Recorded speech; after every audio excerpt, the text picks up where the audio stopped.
একনেকে ৯,৩33 কোটি টাকার 10 প্রকল্প অনুমোদন।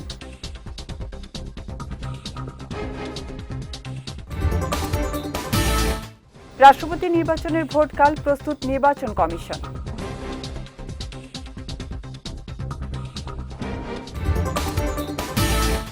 এবং ভারতের সঙ্গে বাংলাদেশের সম্পর্ক হবে সমমর্যাদার ভিত্তিতে বললেন রিজভী।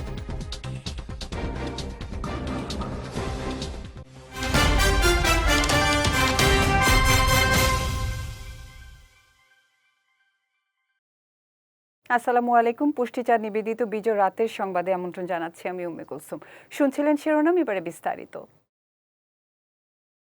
জাতীয় অর্থনৈতিক পরিষদের নির্বাহী কমিটি একনেক সভায় ৯,৩33 কোটি ৫৮ লাখ টাকা ব্যয় সংবলিত 10টি প্রকল্প অনুমোদন দেওয়া হয়েছে। এর মধ্যে সরকারের নিজস্ব অর্থায়ন ৮,৪৮৮ কোটি ৭১ লাখ টাকা এবং প্রকল্প ঋণ ৯৩৬ কোটি ৩৮ লাখ টাকা। প্রধানমন্ত্রী এবং একনেক চেয়ারপারসন তারেক রহমানের সভাপতিত্বে আজ পরিকল্পনা কমিশনের এনইসি সম্মেলন কক্ষে অনুষ্ঠিত একনেক সভায় এই প্রকল্পগুলো অনুমোদন দেওয়া হয়। এর মধ্যে নতুন প্রকল্প 6টি ও সংশোধিত প্রকল্প 4টি। সভায় অর্থমন্ত্রী আমির খসরু মাহমুদ চৌধুরী, মির্জা ফখরুল ইসলাম আলমগীর, সড়ক পরিবহন মন্ত্রী শেখ রবিউল আলম, পানি সম্পদ মন্ত্রী মোহাম্মদ শহীদ উদ্দিন চৌধুরী অ্যানি, বিদ্যুৎ জ্বালানি ও খনিজ সম্পদ মন্ত্রী ইকবাল হাসান মাহমুদ সহ অন্যান্য মন্ত্রণালয়ের মন্ত্রী ও সংশ্লিষ্ট ঊর্ধ্বতন কর্মকর্তারা উপস্থিত ছিলেন। রাত পোহালেই অনুষ্ঠিত হতে যাচ্ছে দেশের 23তম রাষ্ট্রপতি নির্বাচন। দীর্ঘ ৩৫ বছর পর সংসদ সদস্যদের ভোটে নির্বাচিত হতে যাচ্ছেন সংসদীয় শাসন ব্যবস্থার পরবর্তী রাষ্ট্রপতি। নির্বাচনে ক্ষমতাসীন বিএনপির পক্ষে মির্জা ফখরুল ইসলাম আলমগীর এবং জামায়াত সমর্থিত 11 দলীয় জোটের পক্ষে অবসরপ্রাপ্ত কর্নেল অলি আহমদ প্রতিদ্বন্দ্বিতা করছেন। এর আগে প্রতিটি নির্বাচনে প্রার্থীরা বিনা প্রতিদ্বন্দ্বিতায় নির্বাচিত হতেন। আগামীকাল বৃহস্পতিবার দুপুর 2টা থেকে বিকেল 5টা পর্যন্ত ভোট গ্রহণ অনুষ্ঠিত হবে। এদিকে রাষ্ট্রপতি নির্বাচনের সব ধরনের প্রস্তুতি সম্পন্ন হয়েছে বলে জানিয়েছেন প্রধান নির্বাচন কমিশনার এএমএম নাসির উদ্দিন। জানান, এবারের রাষ্ট্রপতি নির্বাচনের ভোট দেওয়ার সময় রাষ্ট্রায়ত্ত টেলিভিশন বিটিভির মাধ্যমে সরাসরি সম্প্রচার চলবে। ভোট শেষে অধিবেশন কক্ষে চূড়ান্ত ফল ঘোষণা করা হবে। এরপর নির্বাচন কমিশন থেকে গ্যাজেট দেয়া হবে।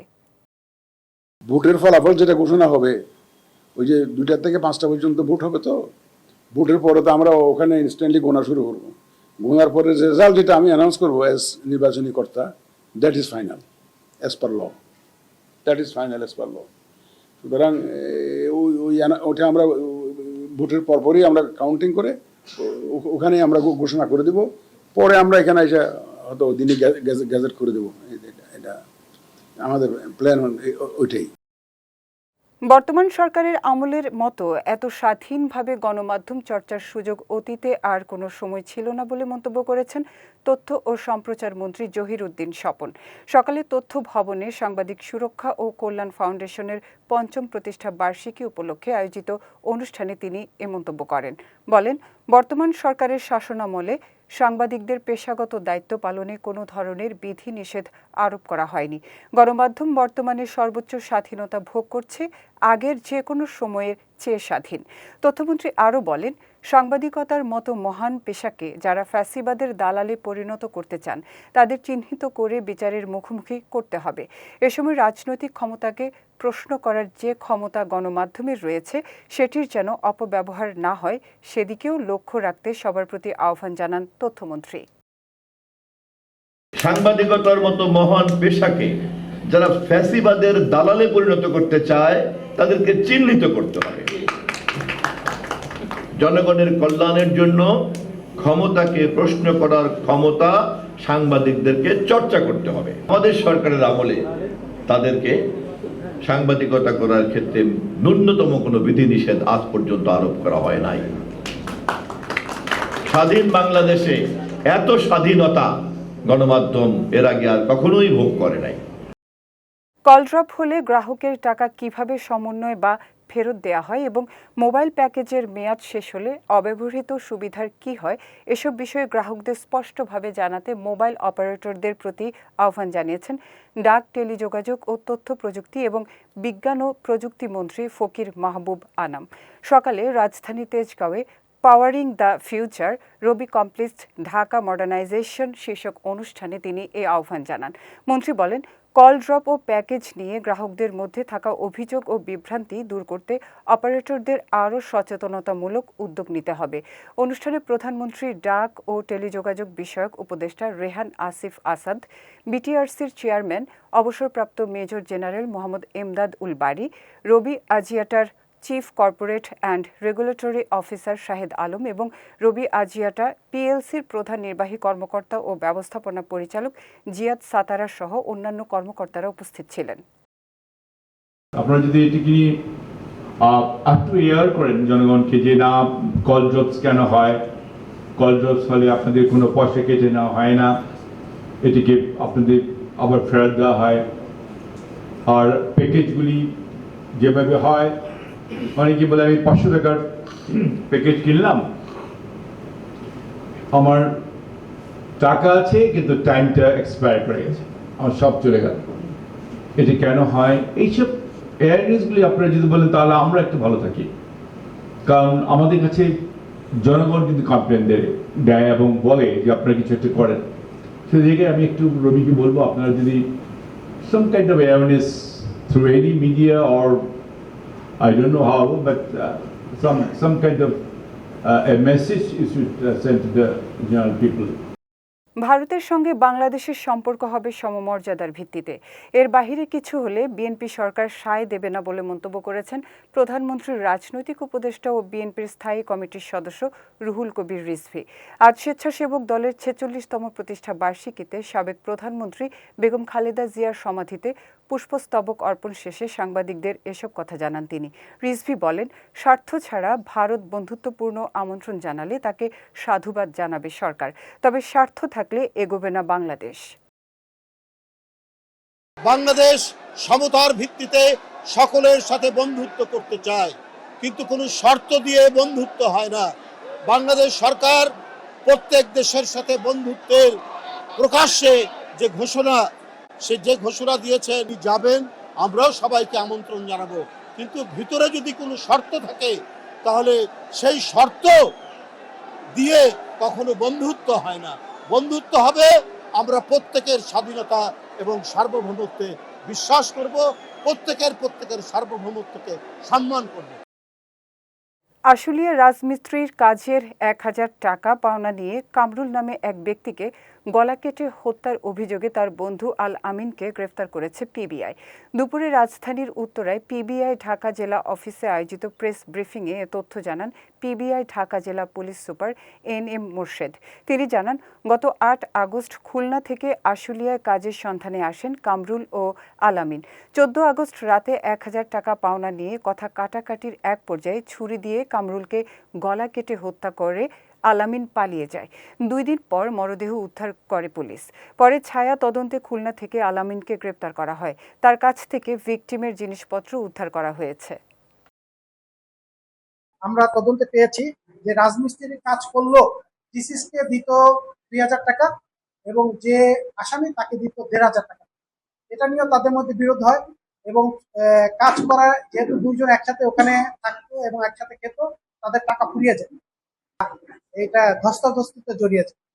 ধস্তাধস্তির এক পর্যায়ে এই আসামি আলামিন তাদের বাসায় যে সবজি কাটার ছুরি ছিল, এই সবজি কাটার ছুরি দিয়ে ডিসিস্ট কামরুলের গঠন হয়। তখন সে যখন দেখছে যে প্রচুর রক্তক্ষরণ হচ্ছে, তখন সে আবার তার গামছা দিয়ে তার গলা বাঁধে। আমরা ঘটনার পর থেকে আসলে একটানা কাজ করছি। আমাদের প্রথম ক্লু ছিল যে ওইখান থেকে 5 জন লোক মিলে বরিশাল গিয়েছিল। এখান থেকেই আমাদের মামলার এবার পুষ্টি চিনিগুড়া চাল নিবেদিত জেলা সংবাদ।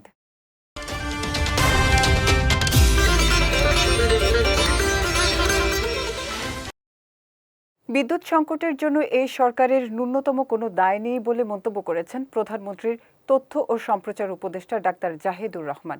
দুপুরে রংপুর বিভাগীয় কমিশনার কার্যালয়ের সম্মেলন কক্ষে জেলা প্রশাসক ও জেলা কালচারাল অফিসারদের সঙ্গে মতবিনিময় সভায় তিনি এ মন্তব্য করেন। বিগত সরকার ভোট চুরির মাধ্যমে অনন্তকাল ক্ষমতায় থাকার বাসনা পোষণ করেছিল বলেও মন্তব্য করেন ডাক্তার জাহিদুর রহমান। তিনি বলেন, পূর্ববর্তী শাসক গোষ্ঠী জনগণের ভোটাধিকার হরণ করে স্থায়ীভাবে ক্ষমতায় টিকে থাকার চেষ্টা চালিয়েছিল।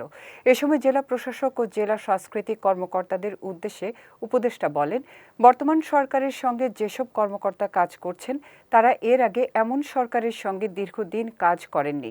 সরকারের লক্ষ্য জনগণের জন্য কাজ করা এবং প্রশাসনের প্রতিটি পর্যায়ে দায়িত্বশীলতা নিশ্চিত করা। তিনি কর্মকর্তাদের জনগণের প্রত্যাশা ও প্রয়োজনকে গুরুত্ব দিয়ে দায়িত্ব পালনের আহ্বান জানান। এই ধরনের একটা সরকারের সাথে আপনারা দীর্ঘদিন কাজ করেননি। আপনারা কাজ করেছেন এমন একটা সরকার যে সরকারের নির্বাচিত হওয়ার দায় ছিল না, সেই সরকারটা ছিল এবং সে অনন্তকাল ভোট চুরি in a form or other থেকে যাবে। ভারতের কলকাতার একটি হোটেলে ভয়াবহ অগ্নিকাণ্ডে কুষ্টিয়ার সাংবাদিক দেবাশিস দত্ত এবং তার স্ত্রী ও সন্তানসহ 4 জন নিহত হয়েছেন। নিহতের পরিবার জানায়, গত 2 আগস্ট চিকিৎসার উদ্দেশ্যে পরিবারের সদস্যদের নিয়ে ভারতে যান সাংবাদিক দেবাশিস দত্ত। দীর্ঘ চিকিৎসা প্রক্রিয়া শেষে বুধবার তাদের দেশে ফেরার কথা ছিল। ভারতীয় বার্তা সংস্থা পিটিআই এবং স্থানীয় পুলিশের বরাত দিয়ে জানা যায়, নিউ মার্কেট এলাকা সংলগ্ন মির্জা গালিব স্ট্রিটের 15H নম্বর ভবনে অবস্থিত ওই আবাসিক হোটেলটিতে গতরাত আনুমানিক 1:45 নাগাদ আগুনের সূত্রপাত ঘটে। আগুনের তীব্রতা ও ঘন কালো ধোঁয়ায় পুরো ভবনটি মুহূর্তের মধ্যে আচ্ছন্ন হয়ে পড়ে। হোটেলের কোনো এয়ার কন্ডিশনার বিস্ফোরণের ফলে অগ্নিকাণ্ডের সূত্রপাত হয়েছে বলে প্রাথমিকভাবে ধারণা করা হচ্ছে। যাচ্ছি পুষ্টি ড্রিঙ্কিং ওয়াটার নিবেদিত খেলার সংবাদে।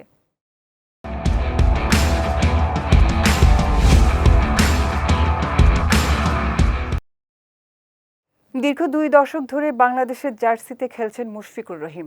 সাদা বলের ক্রিকেট থেকে অবসর নিলেও লাল বলে এখনও দেশের হয়ে প্রতিনিধিত্ব করছেন এই অভিজ্ঞ ক্রিকেটার।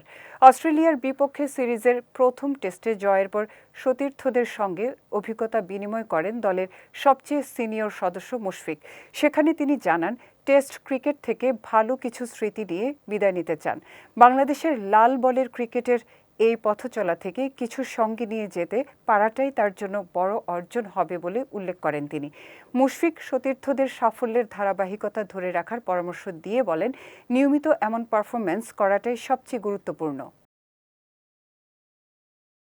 ডোপিং নিষেধাজ্ঞা কাটিয়ে ফুটবলে ফেরার পর পল পগবার প্রত্যাবর্তনের গল্পটা সুখকর হলো না।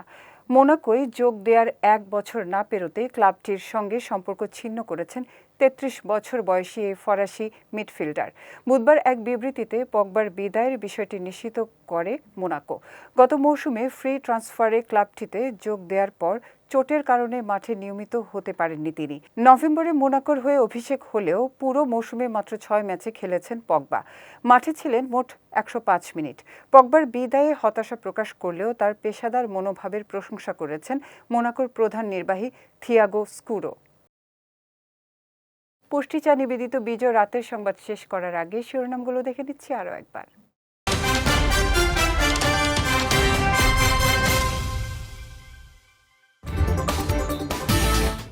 একনিকে 9,333 কোটি টাকার 10 প্রকল্প অনুমোদন।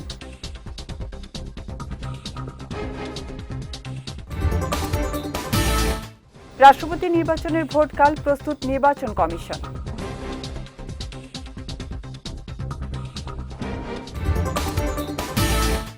এবং ভারতের সঙ্গে বাংলাদেশের সম্পর্ক হবে সমমর্যাদার ভিত্তিতে, বললেন রিজভী।